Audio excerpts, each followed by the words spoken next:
తోపోడు అంటే అల్లు అర్జునే. నేను ఒక ఈవెంట్ లో చూశాను. ఎందుకంటే అల్లు అర్జున్ సార్ ఏడుస్తుంటే ఎంతమంది తోపలు కానీ అల్లు అర్జున్ కన్నా పొగడలేడు. ఎందుకంటే సినిమా చూస్తా అలా ఉంది. ఆ ఎలివేషన్స్, ఆ క్రేజ్, ఆ తగ్గదల స్కిల్ కానీ పిక్చర్ ఎక్స్పోయింది. ఫైట్స్ అయితే పిక్స్ నేను చెప్తున్నా బరాబర్. ఆ సిప్పు ఫైట్ అయితే ఉంది బాయ్, పిచ్చి తగ్గుతుంది. బట్టి ఓడైనా సరే పక్కా చెప్తున్నా. నేను ప్రభాస్ అభిమానిగా చెప్తున్నా, పక్కా చెప్తున్నా. ఎందుకంటే పక్కా సినిమా చూడండి, బ్లాక్ బస్టర్ మూవీ. ఎందుకంటే ఇంతకన్నా నేను చెప్పలేనుగా. బాహుబలి 2 పక్కా క్రాస్ చేస్తుంది.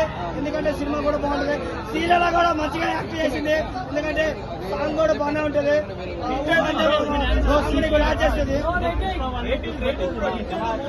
పుష్ప 1 కన్నా పుష్ప 2 పక్కా బ్లాక్ బస్టర్ అవుతుంది. ఎందుకంటే వరల్డ్ లో నెంబర్ 1 సినిమా ఏంటంటే పుష్ప 2 వస్తుంది. Rating full. రేటింగ్ డిఫరెంట్ ఏంటి అసలు? పార్ట్ 1 కి పార్ట్ 2 డిఫరెంట్ ఏంటి?